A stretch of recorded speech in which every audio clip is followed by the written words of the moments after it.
For the longest time, I was so frustrated by that phrase, if you want to love others, you have to love yourself first. I was sort of like, what are you talking about? I didn't understand how you just love yourself. It's not like you can snap your fingers and just decide that you love yourself. And affirmations definitely did not do it for me. Hi, and welcome back to Mindset Mastery. I'm Corey Hirsch, and today we're going to talk about how to fall in love with yourself. You might think that self-love is about taking good care of yourself or being compassionate or kind to yourself, and that is one kind of self-love. But the kind of self-love I want to talk about today is the kind of self-love that involves being in love with yourself because you admire and respect yourself as a person. So many of us walk around with negative thoughts and feelings because of childhood experiences such as criticism or not living up to our own or others' expectations. And we have these stories in our head, this chatter that says you're not good enough, you're not worthy, who do you think you are for even trying? All of these negative thoughts interfere with our ability to connect with ourselves and to find out who we are and who we want to be. One of the best ways that I know to quiet that chatter is to replace those thoughts and feelings with actions that align with my values. I have found that when I act in alignment with my values, by doing acts that I feel good about, I begin to see myself as a person that I respect and admire. Falling in love with yourself is not a one-shot deal. It's something that you have to practice. And while it sounds simple, it's not easy. It takes work. The first step in falling in love with yourself is taking stock of your values and finding out what's really important to you. It's about knowing who you are and deciding who you want to be. You see, when you align your actions with your values, you become someone that you look up to, and you can't help but love yourself. When you're doing things that you think are amazing, it's really hard not to believe that you're amazing too. Think about people that you admire. What qualities do they have that you look up to? How did they make you feel, and what did they do to make you feel that positive feeling? Whether it's a mentor, a friend, or a public figure, identify the qualities that they embody that you admire, and then connect those qualities to values that inspire you. The next step is to start embodying those values yourself. You don't have to reinvent the wheel. Use those people that inspire you as models for your own behavior.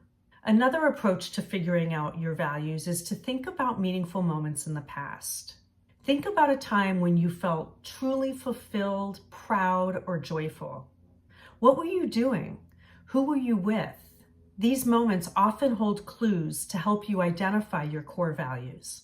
For example, if helping someone or volunteering made you feel fulfilled, then service may be a core value that you might want to focus on. Pay attention to your reactions. Think about what triggers strong emotional responses in you.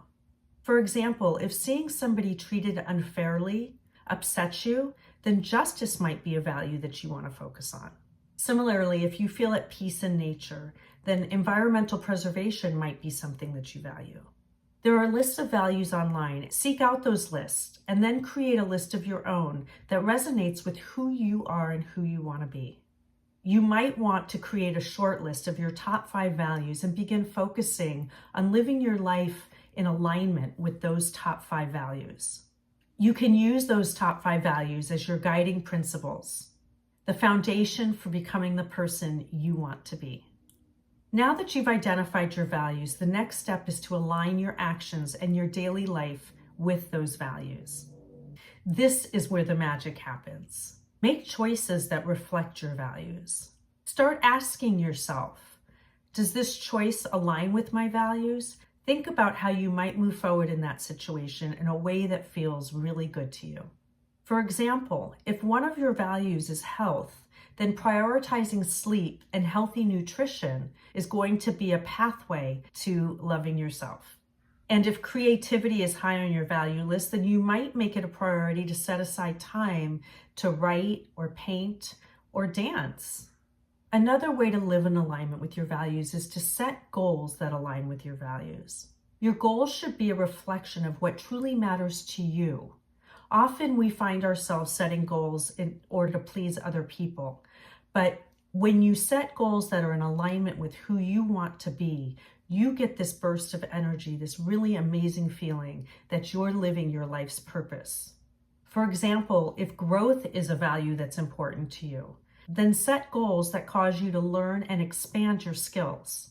If connection is important to you, then focus on building meaningful, deep relationships and making time for loved ones. Another way to live in alignment with your values is to create habits that support those values. Habits are the building blocks of your daily life. Think about routines that reinforce your values. For example, if mindfulness is important to you, then perhaps you might want to set up a daily practice of meditation and make time for that so your day doesn't get away from you. Or if kindness is a high priority value to you, then you might practice acts of generosity on a daily basis. Remember, living in alignment with your values is an ongoing process. Take time to reflect on how your actions align with your values on a regular basis. If you find yourself falling short, that's totally fine. Just keep working on it. You can use those moments to adjust and grow. Remember, it's not about perfection. With consistency and practice, you'll make progress towards living in greater alignment with your values. Here's an exercise to help you integrate what we've been talking about. First, reflect on your top 5 values and write them down on a piece of paper and then define what each of those values mean to you. For example, if one of your values is growth, your definition might be continually learning and challenging myself. The next step is to identify one habit or action you can take this week that embodies that value. For example, if family is a high priority to you, then make time to spend time with family members or loved ones. The next step is to take stock. At the end of the week, grab a piece of paper and just journal about how your actions made you feel. Did they bring you closer to the person that you want to be? Did they help you feel more connected to yourself? Doing this consistently will deepen your self-awareness and reinforce your belief in your own worth. Remember, self-love isn't about reaching some perfect version of yourself. It's about appreciating who you are while striving to become more aligned with who you want to be. Developing self-love takes time, but it is totally worth it. When you begin to live in alignment with your values, you'll begin to fall in love with yourself, and you'll find yourself feeling more open, more free, and more joyful. It's from that place that you can open your mind and your heart to see the good in others. If this video resonated with you, give it a thumbs up and share it with someone you think might need this reminder. Don't forget to subscribe for more insights on mastering your mindset. Thank you so much for watching, and I look forward to seeing you next time.